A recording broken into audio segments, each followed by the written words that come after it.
এই মানুষটার ওপর মিথ্যে অভিযোগ দিয়ে তাকে জেলে পাঠানো হয়েছিল। সেখানে জ্যাক প্রতিদিন অমানসিক যন্ত্রণা আর নির্যাতন সহ্য করত। তাই সে ঠিক করল সে নিজের জীবনটাই শেষ করে দেবে। জ্যাক নিজের খাবার তুলে নিয়ে সোজা এক টাকমাথা লোকের দিকে হাঁটল। এই লোকটা ছিল জেলের গ্যাং লিডার। সে অবাক হয়ে জ্যাকের দিকে তাকাল, কিন্তু পরের মুহূর্তেই জ্যাক পুরো খাবারটা গ্যাং লিডারের মাথায় ঢেলে দিল। এটা দেখে সবাই হতবাক। গ্যাং লিডার তার লোকদের ইশারা দিল শান্ত থাকতে, কারণ আজ পর্যন্ত কেউ তার এমন অপমান করার সাহস পায়নি। কিন্তু ঠিক পরেই জ্যাক ডিনারের প্লেটটা তুলে নিয়ে জোরে গ্যাং লিডারের মাথায় আঘাত করল। এবার টাকমাথা গ্যাং লিডার সম্পূর্ণ রেগে আগুন হয়ে গেল। সে নিজের চপস্টিক তুলে নিল জ্যাককে শেষ করে দেওয়ার জন্য। জ্যাক ওকে উঠে দাঁড়াতে দেখে পুরো উন্মত্ত হয়ে গেল। নিজেকে ছাড়িয়ে নিয়ে এক ঘুষি মারল টাকমাথা লোকটার মুখে। সে ভাবতেও পারেনি তার ঘুষিটা এত শক্তিশালী হবে। গ্যাং লিডার সাথে সাথে অজ্ঞান হয়ে গেল। এটা দেখে জেলের সবাই হতভম্ব। জ্যাক নিজেও বিশ্বাস করতে পারছিল না তার ঘুষি এত জোরালো হলো কিভাবে। এভাবেই জ্যাকের প্রথম আত্মহত্যার চেষ্টা ব্যর্থ হলো। কিছুক্ষণ পরে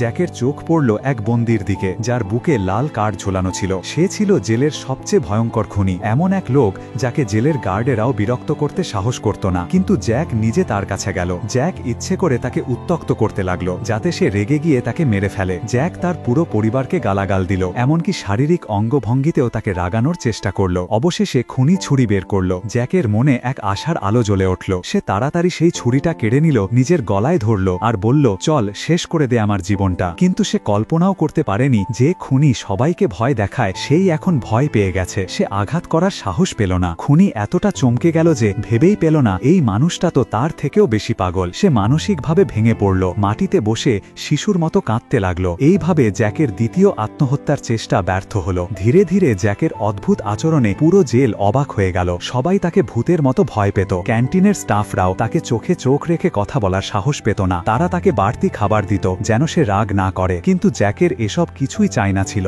একদিন এক বন্দী খবর দিল গতরাতে কেউ জেল থেকে পালানোর চেষ্টা করেছিল, কিন্তু গার্ডরা তাকে গুলি করে মেরে ফেলেছে। এটা শুনে জ্যাকের মাথায় নতুন আত্মহত্যার আইডিয়া এলো। সন্ধ্যায় সে দরজা খুলে সোজা খেলার মাঠের মাঝখানে চলে গেল। হাতে কাঠের লাঠি নিয়ে সে গার্ডদের উত্ত্যক্ত করতে লাগলো যেন তারা তাকে গুলি করে মেরে ফেলে। এই সময় জেলের ওয়ার্ডেন মনিটরে সবকিছু দেখছিল। কিছুক্ষণের মধ্যেই গার্ডরা জ্যাককে ঘিরে ফেলল। যারা যখন গুলি চালানোর প্রস্তুতি নিচ্ছিল তখনই ওয়ার্ডেন মনিটরে জ্যাকের মুখ ভালো করে দেখল আর সঙ্গে সঙ্গে আদেশ দিল